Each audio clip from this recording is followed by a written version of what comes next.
우리가 신경 써야 되는 것 중에 하나는 미국이 이러한 법을 만들고 계속 시행하려고 하는 진정한 의도입니다. 너네가 만들 수 있는 거를 우리가 어느 수준까지는 허용해 줄 텐데 그 허용해 주는 기준선이 굉장히 의도적이라는 거죠. 만들어도 딱히 돈이 안 되는. 미국이 실제로 노리는 게 바로 그런 포인트입니다. 그러니까 하이닉스는 굉장히 지금 이게 딜레마에 빠진 거죠. 중국 시장 놓치기 어려운데 그렇지만 업그레이드는 안 되고 그나마 있는 장비는 유지 보수가 점점 어려워지고 이러한 상황으로 가는 것이 지금 어떻게 보면은 미국 정부가 하나씩 이런 탈출구로 막고 있다고 보시면 되겠습니다. 출구를 하나만 열어줬죠. 어느 쪽으로? 리로케이션 하는 방향으로.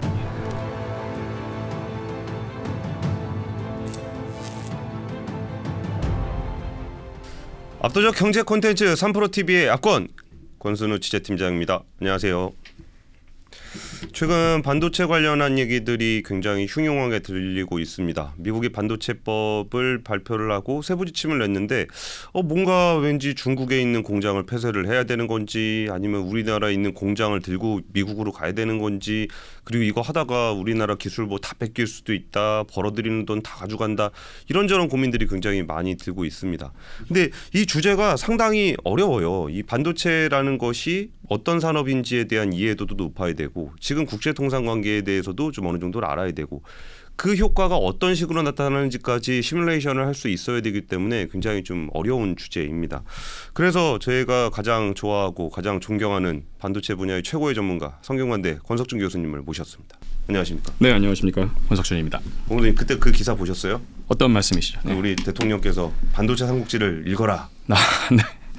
그리고 그 읽기가 좀 부담스러우면 3프로TV에 권석준 교수님 나오는 거를 봐라. 네, 저도 누구가 이렇게 토스해줘서 보게 됐는데 일단은 뭐 그런 의사 결정, 정책을 결정하시는 분들이 더 많은 분들이 보셨다는 것 자체는 굉장히 기쁜 일인데 제가 그만큼 책을 잘 썼는지에 대해서 굉장히 지금 불안감이 엄습을 하고 이럴 줄 알았으면 더 열심히 잘 쓸 거라는 좀 후회도 들기도 합니다. 근데 이제 반도체 삼국지가 과거의 이야기였다 그러면은 이거를 현재와 미래에 대한 이야기 부분을 좀 더 보강하시는 것만으로도 굉장히 지금 사람들의 관심이 많이 모여 있는 분야일 것 같기는 합니다. 네, 그렇습니다. 그렇지 않아도 이제 아마 올 상반기 중에 후속작을 준비하고 있습니다. 상반기 중에요? 네. 이거는 좀 약간 지금 시적절성이 좀 중요할 것 같아서 좀 서두르고는 있긴 있습니다만은 계속 뭐 우리 팀장님께서 잘 아시겠지만 하루하루 데이터가 계속 바뀌고 있어서 그쵸. 서두른다고 또 될 일도 아닌 것 같습니다. 좀 더 차분한 호흡으로 데이터를 잘 수집을 하고 앞서서 말씀하신 것처럼 좀 더 입체적인 관점에서 이런 상황들을 분석할 필요가 있겠습니다. 그러니까요. 그 전에 제가 공 교수님 모시려고 거의 한 1년을 기다렸는데. 그래서 제가 다른 미디어에는 죄송한 말씀인데 많은 인터뷰를 다 사절을 하고 있습니다만은 이건 워낙에 예전부터 오래전부터 그 준비를 같이 또 약속을 했기 때문에 또 시기적절한 장소에 또 이런 시간에 초대해 주셔서 감사합니다. 일단 제일 지금 현안이라고 할 수 있는 게 미국의 반도체법의 세부 지침이었던 것 같아요. 거기에 뭐 언어들이 조금 어렵더라고요. 이거를 뭐 미국, 중국에 갈 수는 있는데 뭐 얼마큼을 해야 되는데 뭐 기준이 어떻고 뭐 이런 얘기들이 좀 굉장히 복잡다단하게 있던데 교수님께서 보시기에 이게 좀 중요한 포인트 그리고 거기가 가지고 있는 함의 이런 것들 몇 가지만 좀 알려주세요. 사실은 뭐 저도 이게 매일매일 바뀌고 있는 것 때문에 저는 주로 이것을 언론을 보지 않고 미국 상무부의 홈페이지에 들어가서 이 칩스 액트에 대한 홈페이지 웹페이지가 따로 있습니다. 거기에 가면은 이제 홈페이지의 그런 내용들이 웹페이지들이 계속 업데이트가 되고요. 여기서 우리가 좀 주목해서 봐야 되는 것은 이게 법은 법대로 따로 있지만 가드레일 조항은 계속 바뀌거나 업데이트가 될 수 있다는 얘기인데요. 사실은 이런 것을 미국은 먼저 법으로 완전히 픽스를 하기 전에 공개를 먼저 합니다. 이렇게 홈페이지나 아니면 관련 협회나 이런 관계자들한테 이런 것을 다 뿌리고 나서 재밌는 게 오픈 투 퍼블릭 코멘트를 약 60일을 줍니다. 그럼 60일 동안 이거에 대해서 컨플릭 오브 인터레스트가 있는 사람이나 컨선 있는 사람들은 코멘트를 내라. 업계에서 낼 수도 있고 학계에서 낼 수도 있고 뭐 개인이 낼 수도 있고. 근데 우리나라도 입법 예고라 그래서 올려놓고서 뭔가 좀 의견 수렴을 하는데 거의 수렴을 안 하지 않습니까? 그래도 그 기록이 남는다는 게 중요합니다. 그러니까 예를 들어서 이런 업계에서 이런 컨선이 있다. 그리고 이 컨선이 있는 이유는 이렇다라는 그런 문서를 하나의 성문화된 문서로 만들어서 이것들을 제출을 하고 어느 시점에 제출을 누가 했다. 라는 기록을 남기는 건 굉장히 중요하고 나중에 이게 어떤 법적으로 문제가 되거나 정책 간에 이제 충돌이 있을 경우에는 이런 문서들도 되게 중요한 백데이터가 될 수가 있습니다. 예. 그럼 거기서 저는 그때 발표한 내용이 이제 끝난 건 줄 알았는데 뭐 그게 아니라 업데이트가 좀 되고 있다라는 맞습니다. 것 같은데 그 중에서 좀 어떤 조항들이 제일 걸리나요? 뭐 저는 그냥 봤을 때 가드레일 조항에서 그 뭐 5%, 10% 이거 확장 못하게 하는 거 그런데 확장을 양적인 확장은 뭐 안 되지만 뭐 질적인 확장 정도는 할 수 있다. 뭐 이런 내용들이 좀 눈에 들어오긴 하던데요. 일단은 가드레일들도 이렇게 한꺼번에 나온 게 아니고 시점을 두고 시차를 두고 조금씩 이제 풀리고 있는 상황인데요. 예. 이런 가드레일 조항은 앞으로도 디테일이 계속 많이 바뀔 것이고 점점 아마 제 생각엔 마치 바둑처럼 먼저 선수를 두고 상대가 어떤 후수를 두는지를 보면서 다시 그것에 대해서 이어가는 방식으로 갈 것이라고 생각이 되는데 예. 이 방식이 어떻게 진행이 되든 간에 우리가 신경 써야 되는 것 중에 하나는 미국이 이러한 법을 만들고 계속 시행하려고 하는 진정한 의도입니다. 예.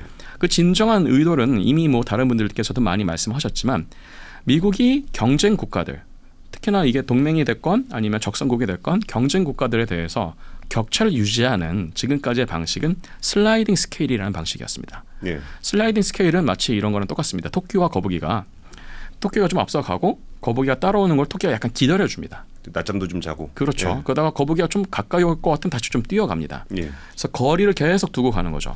그러면 뭐 이렇게 생각할 수 있지 않겠습니까? 토끼가 그냥 빨리 이겨버리면 되는 거 아닙니까? 예. 예. 그럼 예를 들어서 근데 업계의 선두가 너무 빨리 이겨버리면 독점이 돼버리죠.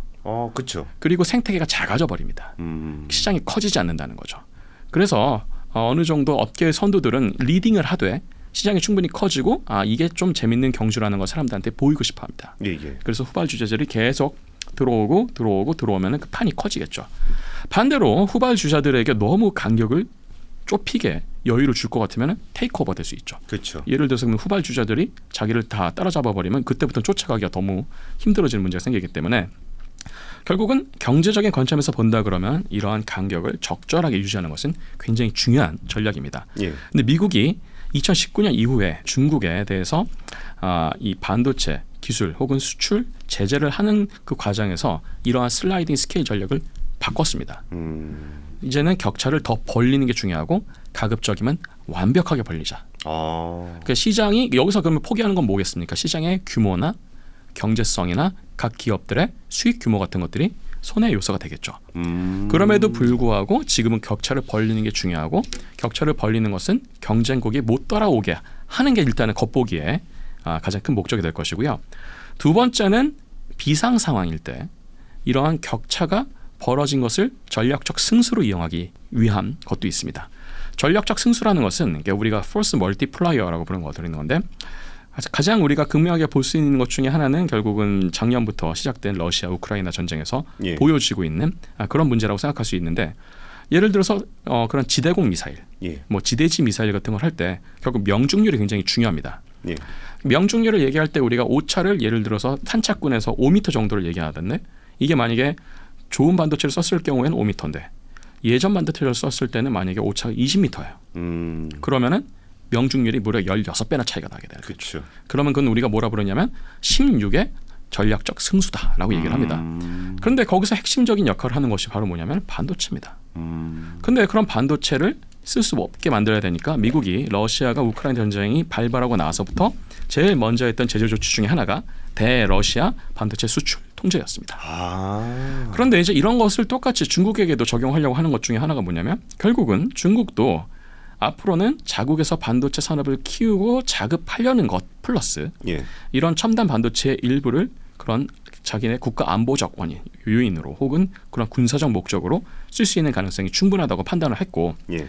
그거하고 더불어서 중국이 만약에 모종의 이벤트로 대만을 컨트롤할 수 있는 범위 내에 둔다면 미국이 대부분에 만들고 있는 혹은 미국이 사용하고 있는 많은 첨단 반도체의 대부분이 지금 사실 대만에서 만들어진다는 것을 고려를 했을 때 오히려 미국이 그런 반대 입장이 되는 거죠. 반도체를 그쵸. 사용해야 되는데 사용을 할 수 없는 재고가 다 떨어지고 나면 이제 미사일을 못 만드는 뭐 그런 문제에 봉착하게 되니까 이런 시뮬레이션을 이미 지난 몇 년간 돌린 것으로 알고 있고 그것 때문에 이제는 이 스케일을 적당하게 유지하는 게 아니고 완전히 벌려야 되고 그리고 일부 굉장히 민감한 부분에 그런 적절한 특수 반도체 같은 것들은 미국에서 만들어야 되는데 이왕 그렇게 만들려고 한다면 그동안 미국이 약간 등한시했었던 반도체 제조 부분에서의 그런 생태계를 다시 복원할 필요가 있다라고 판단이 들어서 이것을 이제 하나의 법안으로 만든 게 칩스 법안이었고 이 칩스 법안을 얘기를 할 때 미국도 압니다. 미국도 반도체 산업이 이렇게 커져 있고 반도체에서 굉장히 다양한 서브 섹터가 존재한다는 것을 모두가 알고 있는데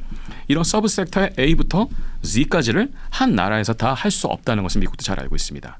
그래서 이런 칩스 법안을 얘기를 할 때 미국 국내에서의 미국 기업들, 미국의 연구기관들, 미국의 연구대학들도 이런 프로그램에 참여하는 것을 당연히 가정을 하지만 플러스 다른 나라들, 특히 다른 나라에서 이런 반도체 산업에 관련된 키 플레이어들이 이런 미국의 국토에 와서 직접 미국의 반도체 생태계에서 하나의 역할을 해주는 것을 어떻게 보면 좀 길을 깔아줬다고 봐야 되겠죠.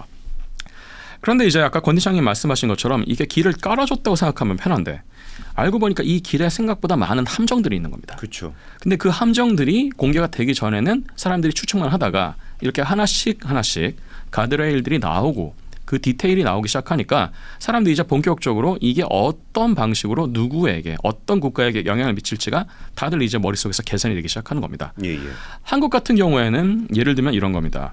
한국이 지금 가장 걱정하는 것 중에 하나는 중국에 있는 한국의 메모리 반도체 회사들의 팹들입니다. 맞아요. 그럼 예를 들어서 삼성이 뭐 시안에 가지고 있는 낸드 플래시 팹이나 아니면 하이닉스가 다란에 가지고 있는 뭐 낸드 플래시 팹이나 하이닉스가 우시에 가지고 있는 뭐 디램 팹이나 이런 팹들은 그 자체적으로 그러니까 하이닉스나 삼성의 그런 메모리 반도체 생산에 굉장히 많은 포션을 차지하기도 하려니와 사실은 그들이 중국에서 만들고 있는 그런 메모리가 중국 전체 수요에 대해서도 굉장히 많은 부분을 대응하고 있기 때문에 어떻게 본다면은 이 미국이 중국에 대한 제재 조치를 할 때 중국 반도체 회사에 대한 제재 조치도 있지만 중국에서 만들어지는 그런 다양한 반도체에 대한 제재 조치도 있다는 면에서 봤을 때 결국 한국이 가지고 있는 중국에서의 메모리 팹도 그런 제재의 영향권에 들어간다는 것이 이런 미국의 반도체법이 한국에게 주는 가장 직접적인 컨선 중에 하나라고 볼 수 있겠습니다. 그렇다 그러면 이제 우리가 생각할 게 이런 거죠. 지금 뭐 잘 아시다시피 한국은 미국의 동맹국이기 때문에 중국 회사하고는 약간 차별적인 대우를 받습니다. 좀 더 좋은 대우를 받는데 그중에 하나가 설사 중국에서 운영하고 있는 팹이라고 하더라도 당장의 제재 조치를 적용하진 않겠다. 다만 유예를 해주겠다. 1차적인 유예가 올해 10월까지입니다. 그러니까요. 10월 중순 이후에는 무슨 일이 벌어질지 아무도 모르지만 예를 들면 이제 최악의 경우로 생각해 봐야 되겠죠. 유예 기간이 연장되지 않으면 어떻게 할 거냐. 그 장비 반입 이런 거 문제죠. 장비 반입 문제기도 하고요. 사실 중국의 그런 반도체 업체들은 장비의 재고도 좀 있긴 있습니다. 그리고 그런 구형 장비들을 좀 다시 개조를 한다든지 재활용하는 그런 방식으로 그런 비즈니스 플랜을 짜는 경우도 있는데 더 심각한 문제 중에 하나는 그런 제재 조치가 있을 경우에 설사 미국의 그런 주요 반도체 제조 장비가 재고가 중국에 있다고 하더라도 그것을 유지 보수할 수 있는 엔지니어링 서비스를 받을 수가 없습니다. 서포트를 받을 수 없다는 것은 예를 들어서 그런 미국에서 보통의 경우에는 주요 반도체 팹 주변에 클러스터를 이루면서 장비 회사들의 R&D 센터나 그런 지원 센터가 있는데 그 지원 센터에 있는 현지 지원 인력들을 다 철수시키는 겁니다. 이미 많이 철수가 됐고 이제 남아있는 이런 인력들도 이 제재 조치의 유예 기간이 종료가 되고 더 연장이 안 되면 그야말로 모두 썰물처럼 빠져나갈 겁니다. 어차피 팹을 만들게 되면 지금 우리가 보고 있는 거는 장비 반입이 안 된대 아니면 스케일을 키우려고 할 때 거기 장비 못 넣는데 그런 거 정도를 고민하고 있는 건데 설사 장비 반입이 되더라도 그 장비가 넣고 끝나는 게 아니라 이거를 유지 보수해 주는 예를 들어서 ASML이라든지 아니면은 뭐 램 리서치라든지 이런 직원들이 같이 와 있어야 되는데 그렇습니다. 그 직원들을 만약에 중국에 상주하지 못하게 하면은 장비가 있어도 소용이 없는 상황이 된다는 거죠. 그렇습니다. 근데 좀 중국도 그런 점을 알고 있기 때문에 그런 장비의 유지 보수를 할 수 있는 인력을 양성을 하고 있고 뭐 심지어는 중국 내부에서 아예 그냥 중국산 장비를 대체하기 위해서 개발도 하고 있긴 합니다만 현재에서 그러한 서비스를 받아보거나 장비를 써본 사람들의 경험담을 들어보면 아직은 충분히 그러한 퍼포먼스를 내지 못하는 게 가장 큰 문제고요. 그렇죠. 그게 그렇게 쉬웠으면 그렇습니다. 이런 문제도 없었겠죠. 심지어 이제 중국에서 어떤 일을 하냐면 예전의 장비들, 예를 들어서 어플라이드 머티리얼스 장비나 아니면 뭐 램 리서치 장비나 이런 아주 미국의 주요 장비 회사들이 만든 장비들을 일부러 새 장비를 뜯습니다. 그래서 개조를 해갖고 동종 재활용을 합니다. 마개조를 하는 거죠. 그런데 그렇게 개조를 했는데 개조를 해서 수명이 엄청나게 깎였어요. 장비의 수명이. 근데 물론 뭐 잘 아시겠지만 어떤 이런 기계든 마개조를 하면은 이제 그 기계를 만든 제조사에서는 책임지지 않습니다. 그렇죠. 야매는 책임지지 않죠. 그렇습니다. 예. 뭐 아이폰도 탈옥하면 더 이상 애플이 서비스를 안 하는 거랑 똑같은 얘기인데 예. 마찬가지로 그렇게 장비들을 스크랩해 왔더니 150대 장비 중에서 20대 정도의 장비가 나왔는데 그렇게 모아서 만들었는데 그렇게 애써서 만든 장비들도 제대로 지금 작동을 못하는. 그러니까 중국이 지금 이제 그런 개조 형식의 플랜도 지금 잘 작동하지 않고 있으려니와 중국의 내부에서 그렇게 좀 키워주는 장비 회사들이 있는데 예를 들어서 뭐 SME 같은 그런 회사들이 있는데 예. 이런 회사들이 만드는 장비들도 아직까지는 퍼포먼스가 충분하지 못한 상황이기 때문에 만약에 이 유예 기간이 종료가 되고 나서 연장이 되지 않을 경우에는 지금 중국에 있는 수많은 그런 팹들이 가지고 있는 미국산 장비들 예. 은 생각보다 감가상각률이 훨씬 더 떨어지게 될 겁니다. 훨씬 감가상각이 금방 될 거고요. 그리고 장비가 이렇게 망가지고 나면 문제가 되는 건 뭐냐면 그 장비가 멈추면 그 장비에 관련된 라인들도 영향을 똑같이 받습니다. 그렇죠. 근데 예를 들어서 D램 하나 만드는데 보통 우리가 3개월에서 뭐 한 100일 정도를 잡습니다. 그런데 그 장비 고치는데 예를 들어서 3일만 늦어져도 원래 팹은 난리가 나는 겁니다. 왜냐하면 그 장비에 영향을 받는 3일 전후에 있는 그 웨이퍼들이 다 영향을 받기 때문에. 그렇죠. 근데 이게 만약에 이제 뭐 3일이 아니고 한 달이고 1년이고 이렇게 되면은 그야말로 그 팹에 있는 웨이퍼 생산은 완전히 멈추게 되는 거랑 똑같은 말이 되는 거죠.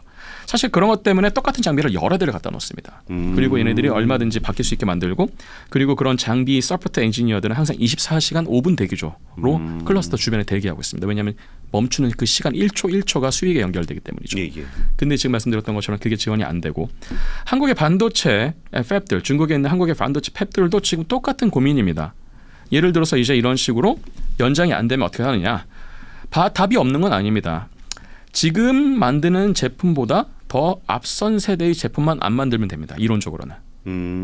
예를 들어서 지금 삼성이 시안에서 만들고 있는 건 아까 말씀드렸던 것처럼 낸드 플래시라고 그랬는데 뭐 128단이 될 수도 있고 뭐 198단이 될 수도 있고 그런데 그거보다 더 그 다음 세대 예를 들어서 뭐 256단이랄지 아니면 뭐 396단이랄지 점점 올라가는 그런 세대를 만들기 위해서는 그거에 걸맞는 몇몇 장비들이 필요할 거예요. 예. 예를 들어서 그렇게 198단을 두 개를 붙이면 더블 스태킹이라고 그러는데 그래서 우리가 396단 워드 라인이 있는 낸드 플래시라고 볼 수 있는데 문제는 그렇게 더블 스태킹을 한다고 할 때 하더라도 걔네들을 이제 우리가 패키징을 한다든지 예. 아니면 얘네들을 이렇게 연결해 줄 수 있는 몇몇 장비들이 필요합니다. 근데 그런 장비들은 그 다음 세대 장비를 요구할 가능성이 높겠죠. 예. 근데 이제 그런 그 다음 세대 장비가 수입이 안 된다는 얘기가 되는 겁니다. 다만 그러면은 더블 스태킹을 하지 말고 지금 만드는 수준만 만들어라. 그러면은 그 이전 세대 장비로도 됩니다. 그저 이전 세대 장비에 대해서는 미국이 딱히 수출을 통제하지는 않겠다는 겁니다. 그러면 겉으로 보기에는 안심이 되는 것처럼 보이죠. 그렇지만 안심이 되는 게 아니죠. 왜냐하면 그 다음 세대에 적절하게 바뀌어서 그 다음 세대의 시장을 선도를 해야 되는 그렇죠. 그 제품이 제때의 타이밍에 맞춰서 못 나온다는 것을 의미하는 겁니다. 예. 그러면 지금 만들고 있는 거는 지금이나 최선이지 시간이 지나면 점점 구형이 되고 점점 부가가치가 낮아지는 예. 그런 칩들이 되니까 기업 입장에서 본다 그러면 이제는 이 팹은 사실 완전히 짐덩어리가 되는 팹이 되는 거죠. 그렇죠. 미국이 실제로 노리는 게 바로 그런 포인트입니다. 너네가 만들 수 있는 거를 우리가 어느 수준까지는 허용해 줄 텐데 그 허용해 주는 딱 기준선이 굉장히 의도적이라는 거죠. 만들어도 딱히 돈이 안 되는. 만들어봐야 이거는 굳이 내가 제재를 하지 않아도 어차피 쟤네들이 잘 만들 수 있는. 한마디로 그냥 생색만 내는 거죠. 예. 생색만 내는 건데 그래서 삼성 같은 경우에는 이미 제가 알기로는 이 시안 팹에 대해서 이런 카펙스 투자를 조금씩 줄여나가고 있었습니다. 사실은 이 기조가. 그래서 이제 삼성 같은 경우에는 어느 정도는 대비가 됐다고 볼 수 있는데 하이닉스는 뭐 제가 알기로는 점점 늘려가고 있었던 상황이었어요. 아이고. 물론 이제 하이닉스가 이러한 상황이 있을 줄은 몰랐겠죠. 삼성도 이런 상황이 있을 줄은 몰랐을 텐데 하이닉스 같은 경우에는 그래서 어떠한 팹을 만들고 거기에 이제 다음 세대의 장비를 교체하기 위해서 계약도 다 맺어놓고 클린룸도 비워놓고 그 다음 세대 장비가 들어오기만 하면 되는데 이게 불확실해진 겁니다.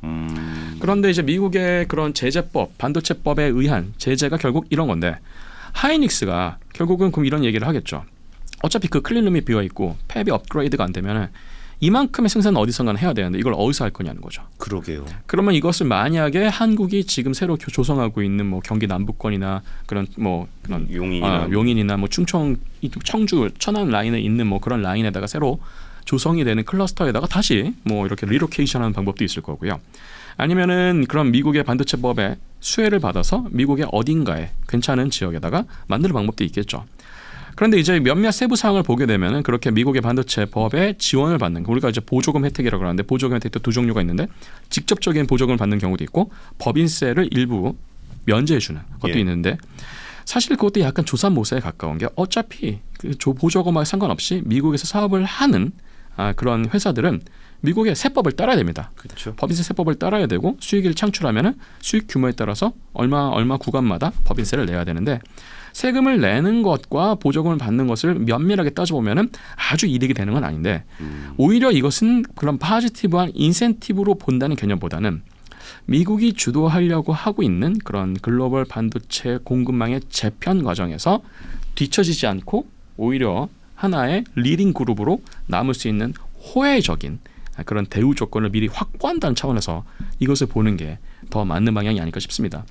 그러면은 네. 그 중국에 있는 공장들은 아까 말씀대로 그 지금 당장 가드레일 조항에 적용이 되냐 안 되냐를 떠나서 지금 이게 이 10월 달에 유예되는 게 오히려 훨씬 더 직접적인 효과가 있는 거죠. 네, 일각에서는 그래도 이제 당장 중국에서 만들어지고 있는 한국 메모리 반도체 업체들의 메모리 반도체가 생산을 멈추게 되면은 글로벌 메모리 반도체 시장이 너무 플럭추에이션 될 것이다. 예. 그야말로 수요가 불안정이 되면은 메모리 가격이 너무 올라버리면 대량으로 공급이 항상 필요한 커머디티 반도체인 D램의 수급이 불안정해지는 것 때문에 세계적으로 굉장히 경제적으로 악영향이 올 수 있다라고 하는 관측이 있고요. 예. 사실 이것 때문에 유예 기간을 단칼에 끝내지는 않을 거고 적어도 몇 년은 더 연장이 될 가능성이 있다라고 예측하는 사람들이 있습니다. 뭐 충분히 가능성이 있는 전망이라고 생각하는데 그거하고 상관없이 우리가 좀 생각해봐야 되는 것은 결국은 회사들도 이러한 상황을 오랫동안 가져가기를 원하지 않습니다. 회사는 태생적으로 불확실성을 피하고 싶어합니다. 그리고 그 불확실성을 외생적인 요인의 불확실성에는 어쩔 수 없지만 그 외생적인 불확실성의 요인이 정체가 알려진 상황이라면 그거에 충분히 대응하기를 바랍니다. 그럼 예를 들면 이런 거죠. 삼성 같은 경우에는 제가 알기로는 삼성이 만드는 낸드 플래시의 적어도 30-40%는 지금 시안에 있는 1라인, 2라인, X라인, X1 라인, X2 라인이 있는데 거기서 만들어지고 있고요. 하이닉스 같은 경우에는 이제 2019년, 20년 넘어갈 때 인텔로부터 인수했던 다란에 있는 낸드 플래시 공장, 지금 솔리다임 공장이죠, 사실은. 근데 그 공장을 인수함으로써 하이닉스가 만드는 낸드 플래시의 약 40% 정도는 다란에서 만듭니다. 그리고 가장 문제되는 건 D램인데요. 하이닉스가 만드는 D램, 우시 공장은 사실 역사가 굉장히 오래됐고 거의 20년 가까이 돼가고 있는데 우시 공장에서 만드는 D램 같은 경우에는 거의 하이닉스 D램 3분의 1 이상이 우시 공장에서 만들어집니다. 그런데 재밌는 것은 D램 시장에 한 44%는 삼성이 지금 점유하고 있고 한 23%는 하이닉스가 점유하고 있는데 그 23%의 40% 정도가 갑자기 사라진다 생각해 보십시오. 그렇죠. 그러면은 무려 8에서 9% 정도가 지금 사라지는 거랑 똑같고 낸드 같은 경우에는 한 삼성이 한 30에서 32% 그리고 하이닉스가 한 20% 정도를 먹고 있는데 하이닉스가 만드는 20% 중에서 만약에 또 한 40% 정도 날아간다고 친다 그러면은 그것도 마찬가지로 8%. 삼성이 만드는 게 30%인데 그중에 3분의 1이 날아간다 그러면 또 10%. 도합 거의 15에서 20% 정도가 플럭추에이션 된다 그러면은 이런 커머디티 반도체 시장의 변동성이 1-2%만 돼도 사실 큰 문제인데 5%를 넘고 10%를 넘고 무려 20% 가까이 변동성이 생기는 것은 모두가 바라는 것은 아닙니다. 자, 이런 문제들 때문에 결국은 어떤 것을 주냐면 시그널을 줄 겁니다. 미국 정부가 어떤 시그널을 줄 거냐면 중국에 있는 팹을 트랜스포메이션 할 수 있는 시그널을 줄 겁니다. 그리고 트랜스포메이션 하면서 다시 메모리의 팹들이 서서히 시간에 따라서 한국이든 미국이든 릴로케이션 될 수 있는 시간을 줄 겁니다. 그래서 이것을 1-2년 안에 릴로케이션 시키긴 쉽지는 않고요. 최소 3년이 걸립니다. 릴로케이션 시키는데 많게는 5년까지도 걸리고요. 삼성의 시안 팹 같은 경우에는 대략 한 3점 클린룸 기준으로 한 3.5만 평 정도 됩니다. 그리고 하이닉스의 우시 팹 같은 경우에는 한 2만 평 정도 봅니다. 그리고 다른 팹 같은 경우에는 10,000평 정도 보는데 생각해 보면은 한국에 있는 삼성이나 하이닉스의 팹의 면적에 비하면 지금 중국에 있는 팹들의 면적이 그렇게 큰 건 아닙니다. 예를 들어서 평택에 지금 삼성이 짓고 있는 이미 지은 P1, P2 랩은 이미 다 지었고요. 팹은 P3, P4 랩도 올해나 내년에 다 완공이 되는데 그 팹들은 일단은 뭐 보통 4만 평, 5만 평 합니다. 그리고 P5, P6 라인 같은 경우에는 뭐 무려 5.5만 평까지도 되고요. 거기 있는 걸 다 합치면 무려 30만 평이 넘습니다. 그러면 그거에 비하면은 시안에 있는 건 10분의 1밖에 안 되기 때문에 사실은 그 10분의 1을 조금씩 좀 약간 속된 말로 물타기를 하면서 평택으로 가져올 가능성이 있고요. 근데 그냥 가져오면 중국의 견제를 받습니다. 이게 지금 중요한 문제 중에 하나인데 예. 중국 정부는 당연히 이렇게 된 것은 한국이 미국의 그런 반도체법, 특히 글로벌 반도체 밸류체인의 재편에 적극 동참하는 무브먼트로 받아들이게 될 겁니다. 그렇죠. 그래서 이렇게 하면 안 되고 그냥 바로 이렇게 디커플링 하는 게 아니고 삼성이나 하이닉스가 잘하는 것 중에 하나는 뭐냐면은 어느 정도 세대가 지난 팹을 그냥 버리지 않습니다. 예. 끝까지 알뜰하게 활용을 합니다. 그럼 예를 들어서 삼성 같은 경우에는 지금 시안에서 운영하고 있는 낸드 팹을 이제 낸드만 만드는 게 아니고 예를 들어 가지고 뭐 시모스 이미지 센서 팹으로 만들 수도 있다든지 아니면은 차량용 반도체 센서로 만들 수 있다든지 아니면은 파워 칩 예를 들어서 전력 반도체로 만들 수 있다든지 아니면 뭐 여러 가지 뭐 그냥 마이크로 LED로 만들 수도 있습니다. 그야말로 장비가 약간 9세대 장비만 있어도 만들 수 있는 애들. 예, 예. 그렇지만 여전히 클린룸은 있고 모든 백그라운드 시설은 남아 있잖아요. 예, 예. 그리고 무엇보다도 그런 전력망이나 SOC가 다 남아 있기 때문에 그걸 재구축 비용하는 것보다 구형 팹을 어쨌든 간에 알뜰살뜰하게 끝까지 속된 말로 뽕을 뽑을 수 있는 수준까지 이거를 활용하는 데까지 보통 5년 10년을 잡습니다. 그 정도 5년 10년이면은 거기에 투자했던 기본적인 자산들에 대한 회수를 다 할 수 있습니다. 그렇게 되면은 중국 정부도 설득을 할 수 있고 그렇죠. 삼성 입장에서도 손해를 보지 않고 하이닉스가 어떻게 보면 이런 거에 선두주자라고 할 수 있는데 하이닉스가 과거 SK가 인수하기 전에 예. 하이닉스가 가지고 있었던 그런 팹들이 하이닉스 자체적으로 자구책을 마련하기 위해서 그런 트랜스포메이션을 몇 번 거쳤습니다. 예를 들어서 청주에 있는 M10, M10번 팹 같은 경우에는 원래는 다 디램이었겠죠. 예. 디램인데 이게 2016년, 2017년, 2018년 지나고 나서부터 다른 팹으로 바뀝니다. 뭐 앞서 말씀드린 것처럼 디램 비율을 조금씩 줄이고. 그러니까 디램보다 그렇죠. 조금 9세대 장비로도 그렇죠. 만들 수 있는. 그렇죠. 칩들. 그 와중에 시간을 벌면서 이천이나 다른 또 청주나 이런 데다 팹을 또 짓고 뭐 그다음에 우시에다 또 팹을 짓고 그러면서 거기서는 조금씩 캐시플로우로 만들어 놓고 다른 쪽에다가 다시 팹을 만들고 그렇게 하는데 보통 3년에서 5년 정도 걸리기 때문에 그 3년에서 5년 정도로 이렇게 시간에 따라서 이른바 물타기를 하면서 예. 손해는 최소화하고 활용은 활용대로 하고 기술 유출을 방지할 수 있으면서 양국 간의 갈등을 최소화할 수 있고 한국으로 리로케이션을 더 만들 수 있는. 그래서 지금 어떻게 본다면 정부가 경기 남부권에다가 새로 조성하는 뭐 용인 팹이나 하이닉스 같은 경우에는 여주 이천 팹 라인을 지금 사실 생각하고 있었고요. 예. 삼성은 평택 용인 팹 라인을 생각하고 있었고 그다음에 그 팹 라인이 뭐 우리가 흔히 얘기하는 그런 K 반도체 라인이라고 부르는 저쪽 서울부터 시작해서 판교 라인부터 수원을 거쳐가지고 평택, 천안, 청주까지 이어지는 그 축으로 이렇게 세 축이 나뉘게 될 텐데 어느 정도 부지는 조성이 된 상황이고 정부 정책에서도 이런 것들을 좀 어느 정도는 다 큰 그림을 그리고 있기 때문에 지금 어느 정도의 이런 백그라운드는 완성이 됐다. 문제는 이제 이것을 어떻게 하면 우리가 연착륙을 시키면서 어떻게 보면 외교적인 문제로 비화되지 않게 하면서도 최대한 한국의 국익을 지키는 방향으로 갈 수 있을 것인지가 관건이 될 겁니다.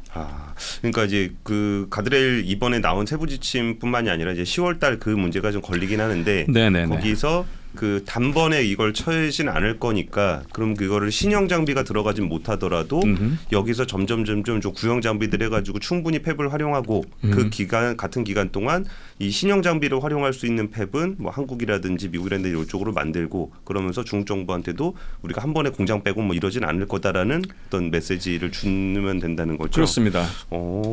나름 좋은데요?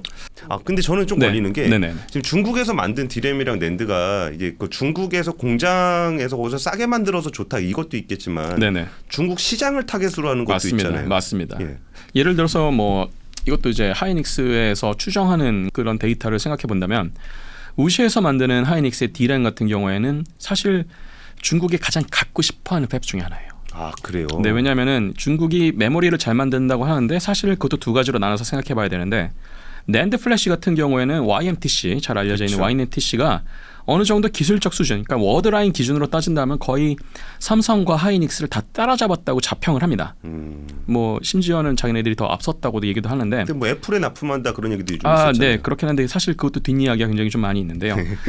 근데 그거하고 별개로 사실 YMTC가 그렇게 열심히 기술적인 따라잡기를 했을지는 모르겠지만 수익성이 너무 나쁩니다. 그래서 사실 2년 전에 한번 그런 거의 파산 직전까지 가기도 했었고요. 지금도 사실 재정적인 상황이 썩 좋지는 않습니다. 예. 중국 정부로부터 직간접적으로 오는 보조금이 없으면 앞으로 6개월 이상 버티기가 어려운 상황입니다. YMTC 같은 경우는. 근데 물론 YMTC가 망하게 두지는 않겠죠. 중국 정부가.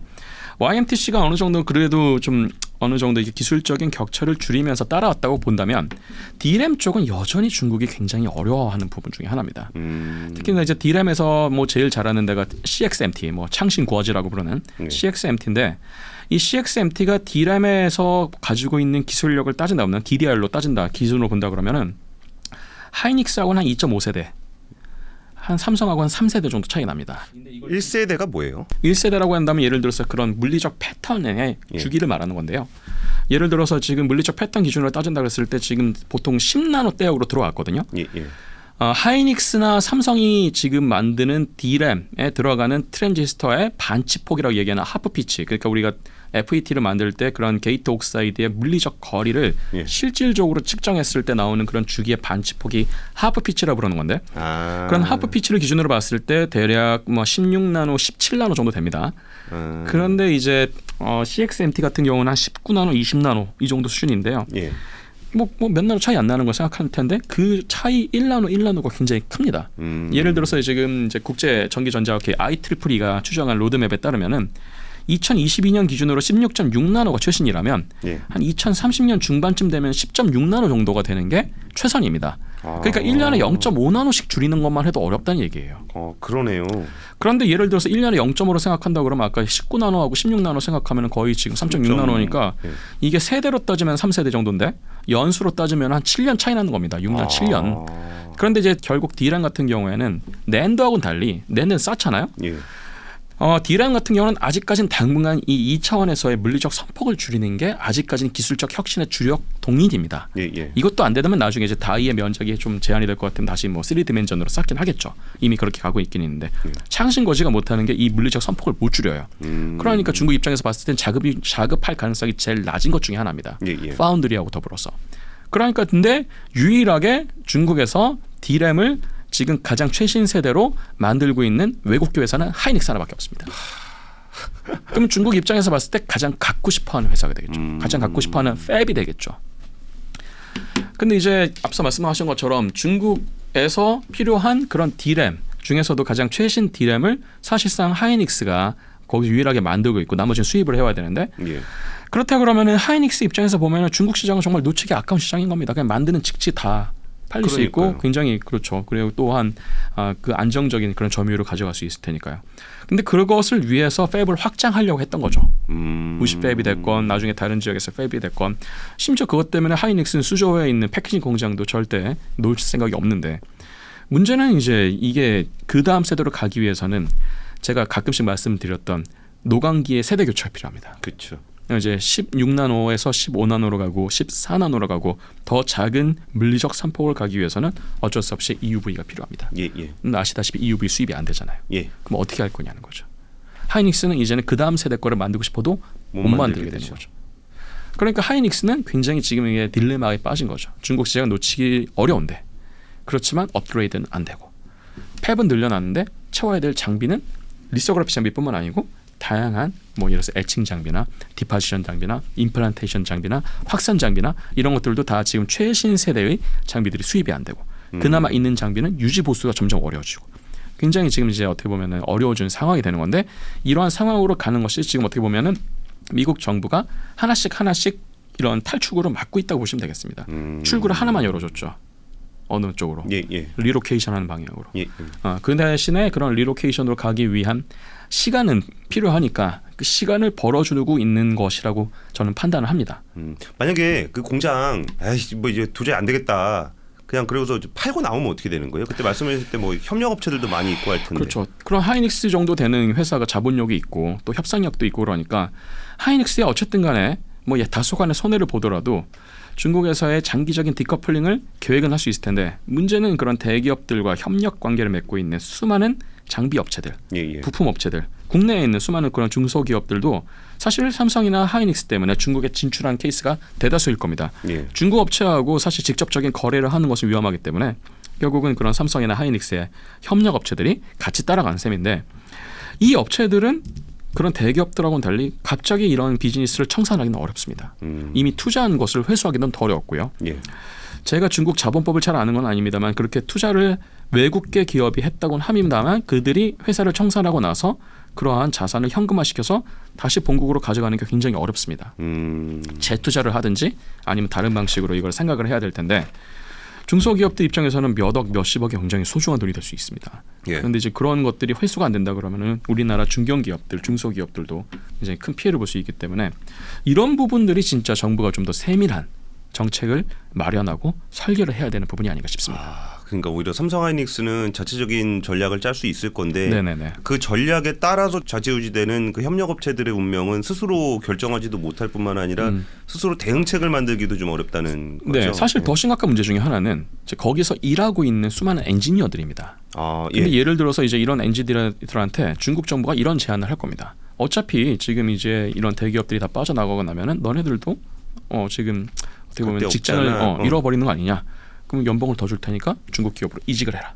이런 제안을 더 잘하겠죠. 중국이니까, 중국 내부니까. 이게 한국에서 만약에 뽑아가지고 이렇게 중국으로 데려간다 그러면은 우리나라 뭐 국정원도 좀 보이고 그렇잖아요. 뭐라고 하고 그렇죠. 막 그러는데 법에도 걸리고. 그냥 어차피 지금 중국에 있는데. 그 자기네 공장 없어졌다 그러면은 정말 그 인재들이 유출될 가능성이 꽤 높아지겠네요. 특히나 그런 장비에 뭐 설계하셨던 분들이나 장비에 그런 아주 숨겨진 파라미터를 알고 계신 분들이나 좀 그러니까 서류로 드러나지 않는 노하우를 가지고 계신 오랫동안 경력이 쌓이신 분들 이런 부분들을 타겟으로 해서 중국 정부가 더 공격적으로 스카우트 제의를 할 가능성이 있고 그런 관점에서 사실 거기 투자된 자산이나 공장의 시설은 아깝지가 않아요, 솔직히. 그런데 그런 자산하고 시설에 가려진 사람들의 노하우, 경험, 축적된 그런 시행착오에 대한 다양한 자료들이 넘어가는 게 제일 위험합니다.